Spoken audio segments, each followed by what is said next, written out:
1 litre দুধটাকে ফুটিয়ে ঘন করব। 2টো এলাচ থেঁতো করে ঘন করে রাখা দুধে আমি অ্যাড করে দিয়েছি।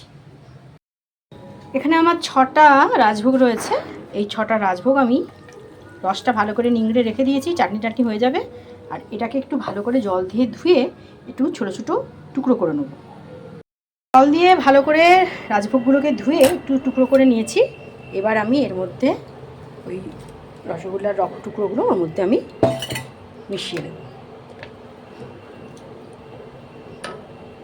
চিনি এখন দেবো না, আগে এগুলো একটু দুধের সঙ্গে মিশে একটু ভালো করে ভেতরে ঢুকিয়ে ফুলে যাক, তারপর আমি মিষ্টি যখন লাগবে বুঝে দেব। দিয়ে রাখা কিশমিশগুলো আমি এবারে অ্যাড করব, কারণ গরমের মধ্যে আমি কিশমিশ দিই না। এর মধ্যে কিশমিশটা অ্যাড করলাম। এবারে যেটা দেব এর মধ্যে একটু চিনিও আমি একদম লাস্টেই দিই।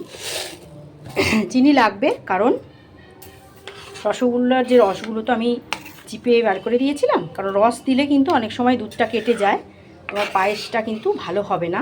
তো সেই জন্য অবশ্যই কিন্তু রসটা চিপড়ে এটাকে একটু জল দিয়ে ধুয়ে তারপরে কিন্তু পায়েসটায় অ্যাড করবে। ঠিক আছে, ভালো থেকো সবাই।